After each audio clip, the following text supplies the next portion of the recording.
I'm not speaking on call, that's why you are not able to hear me. I was unable to move the screen, that's why I was silent. Anyways, so let us start then. Before we, on Friday, right? On Friday, we had ended up the discussion of isoquants. And what we came to know about isoquants, they have similar sort of characteristics like indifference curve, and just like in indifference curve, combinations of two different goods are plotted that gives equal level of satisfaction on each of the indifference curve. So here also in isoquant curve, we saw similar sort of characteristics where we found that the different combinations of two inputs, which is labor and capital, that gives the that that helps in producing a given level of output. And we came across different isoquants where the quantities were mentioned as 6 units, 8 units, 10 units, as you can see right now on your screen. On the left hand side, the diagram on the left hand side is of an isoquant curves. Okay, so there, when we are saying that on a particular isoquant curve, the q is equals to 8, that 6, that indicates that in that isoquant, that where q is equals to 6, all the combinations which are falling, that is a, b, c, d, e, f, and g, these are the combinations of what? These are the combination of two inputs, that is labor and capital, which are falling in this isoquant curve, and they are helping to produce 6 units of output. When we are talking about the second isoquant curve that you're seeing on the screen, the one which is lying in the between two isoquants curve, that isoquant curve is helping, all the combinations falling in that isoquant curve is helping the unit to produce a given level of output, which is 8 units. When we say q is equals to 10, then all the combinations falling in that particular isoquant curve, the combinations of labor and capital, are helping to produce the given level of 10 units of output. All right. So each curve, that is where q equals to 6, q equals to 8, and q equals to 10, they shows the alternative combinations of labor and capital that would produce 8 and 10 units of output respectively. 6, 8, and 10 units. We can draw as many isoquants as we like. Okay, that means in a single diagram you can draw as many isoquants. Now let us move on to isocost line. The diagram is this one. For the one in the right hand side is that of an isocost line. Okay, there you can see 4 different isocost lines. First, let us see what is isoquant line actually in terms of the inputs, factors of production, that is labor and capital. In terms of that, what is isoquant line? Isocost line. Let us first see that. And while discussing isocost line, we will try to relate it with the concept of budget line. Okay, when we will study this isocost line, we will try to relate it with the concept of budget line. So, what is isocost? An isoquant shows what a firm is desirous of producing. So, let us bring this concept of isocost from isoquant. So, what is an isoquant? It shows what a firm is expecting to produce.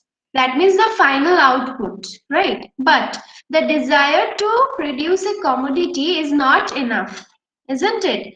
If you desire to produce so much units of quantity of product, but that is not enough, because why? The producer must have sufficient capacity to buy necessary factor inputs to be able to reach its desired production level. That means if you have a desire to produce a certain quantity of output, that is not an enough thing. You must have the sufficient capacity. That means you have sufficient finance and all other resources in order to buy the required inputs. Say you are saying that for producing that 8 units of output, you require so and so units of labor and capital. But if you don't have the sufficient capacity to buy those necessary inputs, then you won't be able to reach the desired production level. The capacity of the producer is shown by his monetary resources, that is his cost outlay, or how much money he is capable of spending. That is the vital uh, criteria for the producer in order to avail of these resources so that he can buy his desired level of production, that he so that he can produce his desired level of production. So how much is this cost outlay? What is the meaning of cost outlay? It means how much the producer is able to spend. Okay, what is his monetary power? What is his monetary capacity? That is the meaning of cost outlay. So, what is his capacity in terms of monetary resources? Um, if he wish to spend on capital and labor, the prices of which are taken as constant, that is given in the marketplace. Because see, if you want to avail of loan, if you want to avail of the finance, you cannot set the rate of interest on your own, right? It is already available in the market and you have to take the loan on that rate of interest. Same with the labor factor. If you want to hire labor, then there are some rates. There are maybe 200 rupees per day, maybe 300 rupees, maybe 400 rupees, like that. There are some rate. So both this spending level on capital and labor will be dependent on what?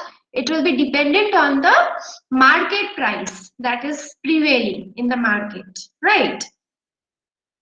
So, like the consumer, the producer has also to operate under a budget constraint, isn't it? Just like the consumer is spending whatever is depending on his income.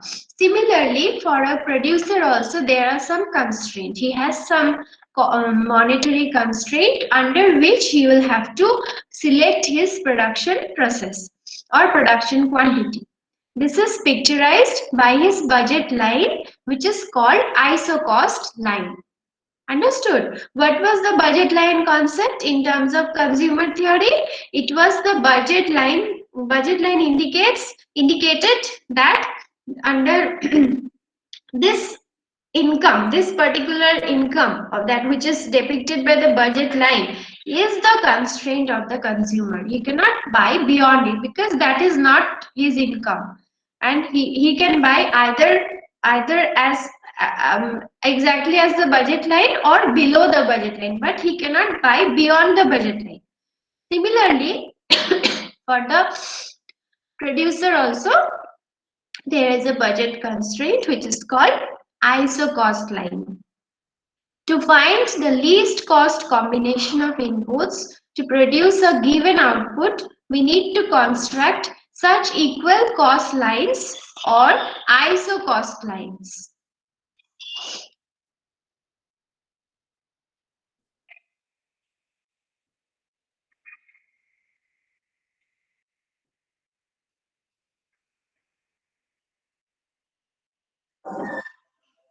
Okay, so in order to find out the least cost combination of inputs, now uh, what will be our motive in the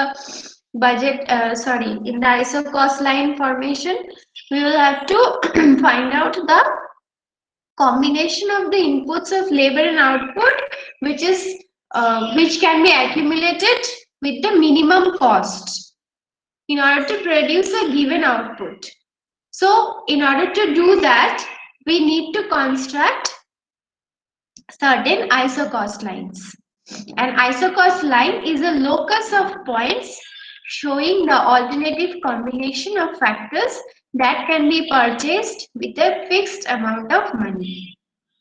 So what is the definition? If we say an isocost line is a locus of points, or you can say it will have a slope, it will be a combination of different points, and then you can draw a straight line moving towards the right, downward right.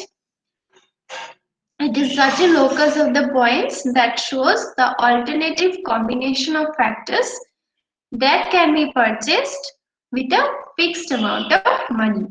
So given the money constraint of the producer, this isocost line will show the different combination of the factors which the producer will be able to purchase given his money constraint. Okay. In fact, every point on a given isocost line represents the same total cost.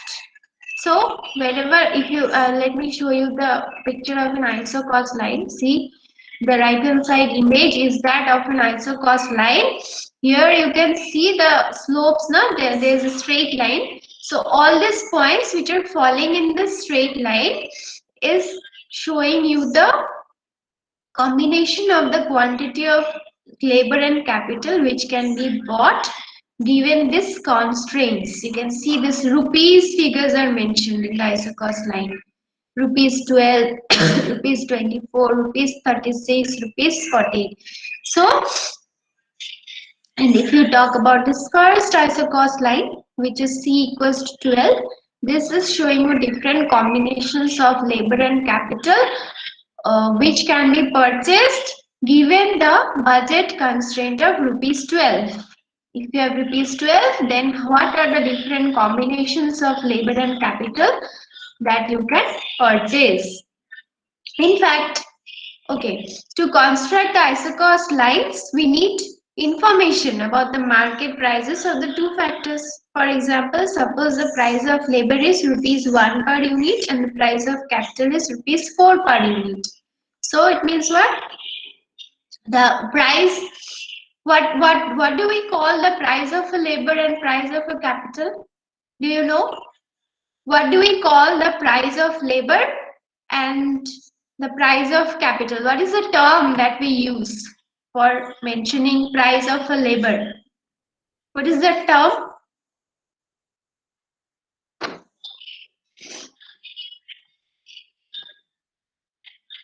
What is the term that we use when we mean the price of a labor or the price of a capital? I told you on the very first day. Tell me now. Tell me now.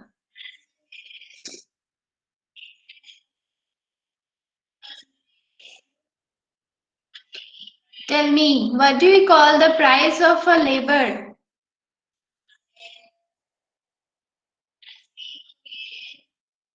Use your brain. Make your brain work a little bit. Wages. Very good, Nupur. Yes, Himani. Arvind. Very good. Interest for price of capital. Yes, very good, Parveen. Himani, Nupur also very good. These are the people who regularly attends classes. They are attentive and they can answer also. They write the examination also very good, very nicely. But some, see, only 23, 22, one is me. Two are mine actually, because one, that is 21 people are there right now in my class, and rest of all, see, I will issue a notice. Wait. If you are not serious about the studies, no, then you are going to face problem. But you all, those who are present today, you all are regular. There is no point in saying you anything. But please convey my message to your peer members in the class. Those who are not attending classes, whenever there is exam, they will come. Still 50% only comes. This is very bad. Convey my message, okay? Alright, so suppose the price of labor is rupees 1 per unit. That means for producing 1 unit, you are paying rupees 1 to the labor. That is the equation. and the price of capital is 4 per unit. That means for producing 1 unit, you are paying rupees 4 to the financial institutions. So suppose this is the market price which is going on. So that given this market price, you have to set the unit of labor and capital so that you can complete everything, you can accumulate or you can produce the product given your budget constraint, right?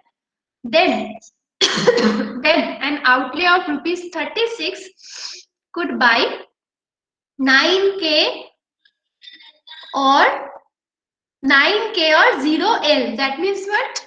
See, look at this equation very nicely, okay? This 9k means if the price of labor is, price of capital is 4 per unit, that means this k is equals to 4. Then with rupees 36, you can buy 9 into 4, 36. That means 9 units of capital you can buy, right? 9 units of capital you can buy.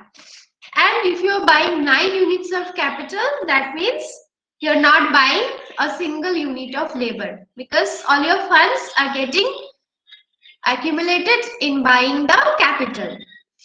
Or you can buy 36 units of labor and no capital. That means per unit labor price is 1 rupee and you have 36 rupee. So you can buy 36 units of labor. If you are buying 36 units of labor, you cannot buy a single unit of capital. Or other combinations, you can make other combinations also, like 5 units of capital, that means 5 into 4, that is 20, plus 16 units of labor, so 16 into 1, so 16. 20 plus 16 will give you 36 rupees. So that is how you can prepare different combinations. If you know the outlay, if you know your constraint, then you can prepare different combinations. All these and other various combinations are shown in the figure by isocost line C equals to 36. That means the third from the down, the third isocost line is showing you different combinations of labor and output that you can buy having rupees 36 as your budget. Okay.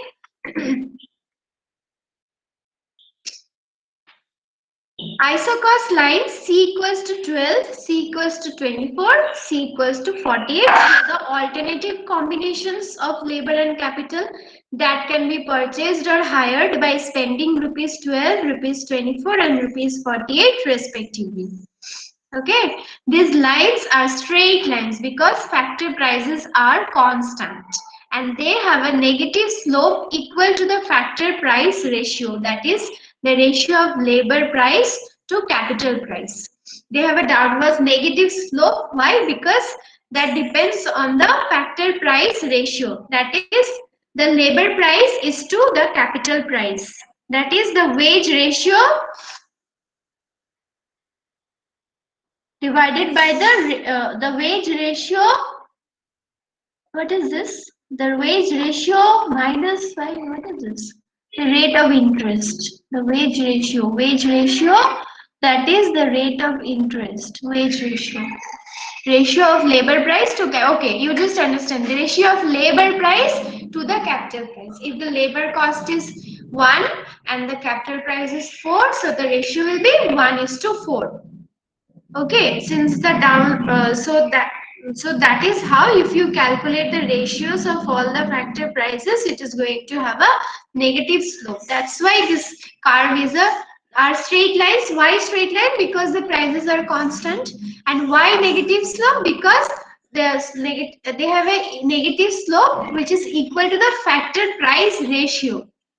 This can come as short answer for 3 marks in your exam. Why the budget line is a straight line, or why the isocost line is a straight line, like that it might be asked. So that is how. Yeah, I think that's all.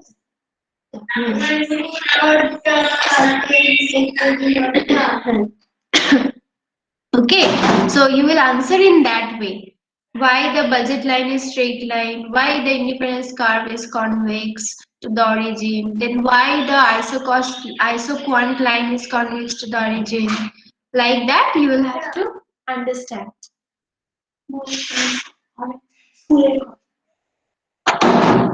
Okay, so our isocost and isoquant line is over. Tomorrow I'll just go through this cost minimization factor. Okay, because that can also form a relevant question. So we will discuss this cost minimization tomorrow. Then our isocost and isoquant line concept will be over. Okay. All right, then that's it for today. Let me take the attendance, then you will leave. Okay.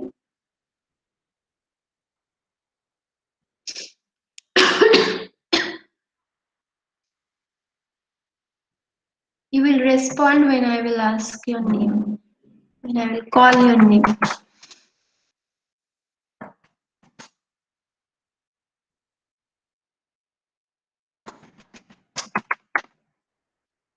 Yes, please respond. Abhay Sharma, Present, ma'am. Aditya, Alsaba, Present, ma'am. Aman Goel, Aman Sharma, Ananta, Angela, Present, ma'am. Anish, Anisha, Ankit, Anmol Gupta, Yes, ma'am. Anmol Lama, Bhavesh, Vikash, Vishwadeep, Vishwadeep, Charu, Present, ma'am. Chirag, Deepika Agarwal, Girish Agarwal, Himani, Present, ma'am. Jaya, Present, ma'am. Kashish, Meghna, Mehul, Parveen, Muskan Present, ma'am. Agarwal,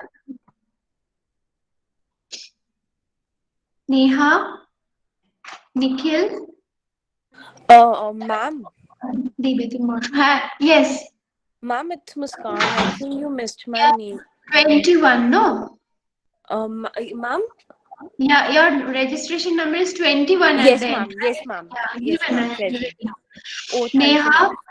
Nikhil, Nishita, Nupur, Piyush, Pragati, Prageshwar, Prashant, Pratham, Preeti, Poonam, Ronak, Ravi. This is Poonam. No, ma'am. Preeti. Preeti, okay. Ronak, Ravi, Riyant, Riya, Rohan, Ronak, Sahil, Present, ma'am. Present, ma'am. I'm present. yeah, Shama, Srishti, Present, ma'am. Neha, Saurabh, Present, ma'am. Present, ma'am. Saurabh Agarwal, Present, ma'am. Srishti, Tamang, Suhana, Sujit, Present, ma'am. Suvneet, Ma'am, Swati, Suvneet present. Ma'am, Suvneet present. okay, Swati, Swayam, I removed Swayam yesterday from the test. He was not responding. Tanya, Yash, Yashika, Shreya. Yes, ma'am. Okay, very good. Thank you all of you to attend my classes every day and do convey my message to your peer members. Bye bye.